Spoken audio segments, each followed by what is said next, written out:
Tout le monde, vous m'entendez bien? Oui, alors bonjour tout le monde, merci beaucoup d'être là. Vous êtes nombreux, nombreuses. On est là grâce à toutes celles et ceux qui ont organisé cette journée. Donc je commence quand même par remercier tous les bénévoles, les équipes du siège, le service d'ordre, toutes celles et ceux qui nous permettent d'être là aujourd'hui. Et puis vous, bien sûr, qui êtes là, qui sortez de la période des élections municipales, de batailles qui ont été difficiles. Certains d'entre vous êtes là et êtes élus au terme de ces municipales. Vous êtes entrés dans les conseils municipaux. Et pour d'autres, vous serez des oppositions déterminées, j'en suis sûre, partout dans le pays.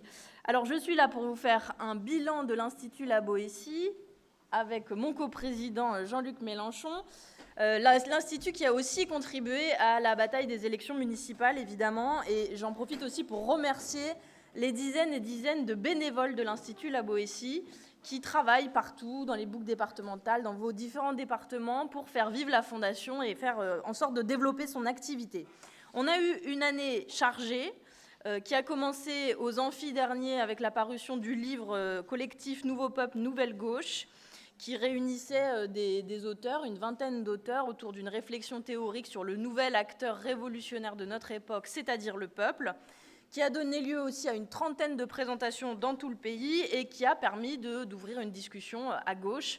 Vous l'avez vu, la Nouvelle France, le peuple, toutes ces notions font beaucoup discuter. Et je crois que c'est aussi l'Institut La Boétie qui permet cela, d'être inscrit dans ce paysage idéologique. On a publié cette année un second livre pour un nouveau communalisme insoumis que vous avez sans doute lu si vous avez fait la campagne des élections municipales, parce que ça se voulait à la fois un outil de théorisation de la doctrine insoumise pour les élections municipales et à la fois un outil de campagne, on ne s'en cachait pas. L'Institut La Boétie voulait aussi donner des prétextes pour se réunir, pour faire des réunions publiques. Ça a été largement le cas puisqu'il y a eu une soixantaine de présentations locales de ce second livre. Et puis on espère aussi qu'il va continuer de guider l'action de nos élus municipaux maintenant qu'ils sont rentrés dans les conseils municipaux. Dans ces élections municipales, l'Institut La Boétie a aussi permis de continuer la formation des militants et des militantes. On en est à plus de 500 personnes qui sont passées dans le cursus renforcé. On a la chance, la fierté et l'honneur d'avoir même un maire membre d'une promotion du cursus renforcé de l'Institut La Boétie, Omar Yacoub, maire de Creil. Et j'estime, et on estime collectivement, qu'on permet à de nouvelles générations militantes d'être sans doute plus armées pour participer à la bataille qui est la nôtre. Pendant ce temps-là, on n'a pas fait évidemment que participer à l'élection et à la campagne des municipales, on a aussi essayé de mener la bataille culturelle sur plusieurs enjeux cruciaux. Je ne vais pas être exhaustive parce que ce serait impossible, mais on a notamment mené des travaux sur les petites et moyennes entreprises, les fameux petits patrons, puisque le but, c'est d'essayer de proposer un pacte productif au pays. On aura largement l'occasion d'en reparler à l'avenir, mais donc on a mené une journée de colloques là-dessus. Un autre colloque, pour n'en citer que deux, sur l'histoire de l'immigration et l'immigration aujourd'hui en France, dans la France contemporaine. On avait des très beaux noms, des très beaux intervenants, intervenantes à ce colloque, notamment François Héran, qui est professeur au Collège de France. Preuve en est qu'on continue d'attirer à nous des gens qui, à la base, je pense, ne se définiraient pas comme des intellectuels de la France insoumise, et donc qu'on continue ce travail d'élargissement. Je vous en passe, on produit des notes de conjoncture économique de manière régulière, on a fait des colloques sur plein d'autres sujets, mais tout ça pour dire qu'on essaye, via cet institut, de ne pas laisser d'angle mort.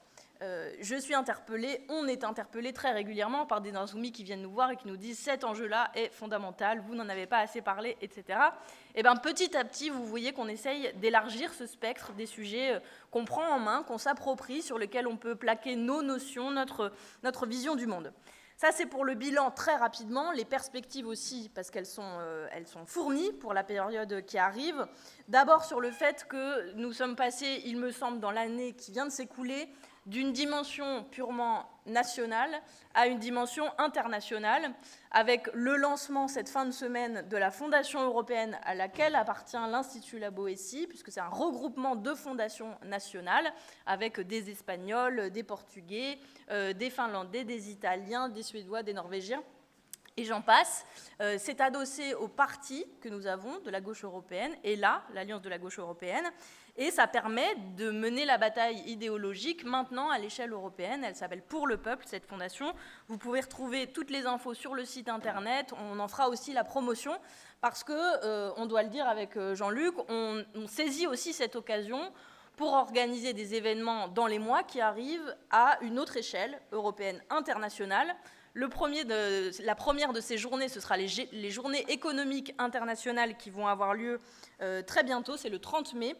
Et on a des très grands noms de l'économie hétérodoxe mondiale. Je pense à Gabriel Zucman, à Isabella Weber, à Daniela Gabor et à plein d'autres intervenants, des économistes qui font vivre la pensée critique en économie et qui ne sont pas français cette fois-ci. Et puis, nous aurons d'autres moments, comme les journées géopolitiques, qui vont avoir lieu aussi au mois de juin, je ne vous en dis pas plus à ce stade, mais qui nous permettent, il me semble, dans un monde qui est traversé par les bouleversements qu'on connaît, par un renouveau des impérialismes, par la question posée de manière très accrue et très importante pour le quotidien de plein de gens, de la dépendance au pétrole, nous pensons qu'il nous fallait ce changement d'échelle, et c'est ce que nous avons essayé de faire ce premier semestre de l'année 2026. On va aussi continuer des activités qu'on mettait déjà en place. Je pense à l'émission de l'Institut La Boétie, qui maintenant tourne, roule et peut se faire de manière assez régulière. Il y en a bientôt un numéro sur les maladies politiques qui va se tenir, mais aussi des formats nouveaux, parce qu'on essaye de continuer à innover. Je pense là au dialogue de l'Institut La Boétie, dont vous avez pu voir la première occurrence avec Stéphane Peu, Aurélie Trouvé et Jean-Luc Mélenchon la semaine dernière. C'est un rendez-vous qui a vocation à être récurrent, et il s'agit, dans un cadre intellectuel, de pouvoir dialoguer avec des personnalités politiques de gauche et d'ouvrir un débat sur des notions théoriques. Avec Stéphane Peu, c'était sur le capitalisme et sa fin. Il y avait un point d'interrogation. On en prévoit d'autres, je ne vous dévoile pas tout à cet instant-là, mais essayer de créer un espace d'intelligence pour le débat politique à gauche, pour sortir de la politique politicienne dont on est toutes et tous, je crois, parfois un peu lassés. On va continuer aussi, évidemment, le cursus renforcé, la formation. Il y a des cursus décentralisés qui arrivent très bientôt. Il y en a un à Bordeaux et un à Rouen, parce qu'on continue d'essayer d'aller à la rencontre des insoumis pour ne pas faire venir tout le monde à Paris. Et on va essayer de repenser aussi, enfin c'est en cours, mais des formats de formation plus grand public, sans doute en ligne, plus ouvertes encore, pour s'adapter à la période qui vient, c'est-à-dire celle de la campagne de l'élection présidentielle.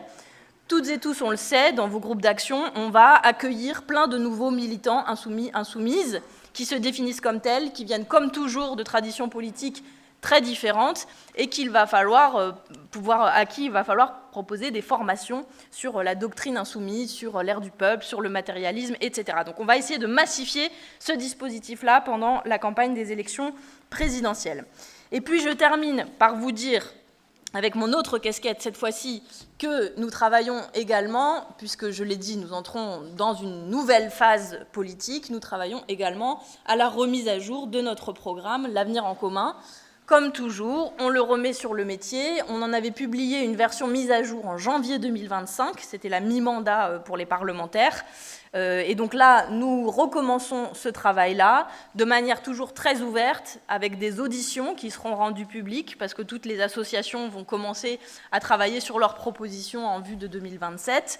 Le but, c'est de les intégrer, évidemment. Pour ça, il y a les groupes thématiques du mouvement qui sont prêts, dont les binômes d'animation ont été très largement renouvelés pour être sûr que toutes les insoumis et insoumises qui veulent participer à l'élaboration du programme trouveront un groupe thématique, dépenses, fiscalité, santé, vous savez, il en existe 40, je ne les cite pas, mais trouveront un groupe thématique pour participer à l'élaboration collective du programme. Et il y aura aussi, bien sûr, une phase de consultation citoyenne largement ouverte, où les gens pourront participer à l'élaboration de notre programme qui vient de la société, qui est élaboré très largement, très collectivement. Et pour ça, je vous donne rendez-vous aux amphis. Ce sera un premier point de rendez-vous et d'étape pour l'élaboration du programme. Et vous en verrez encore davantage à ce moment-là. Et je vous laisse là-dessus.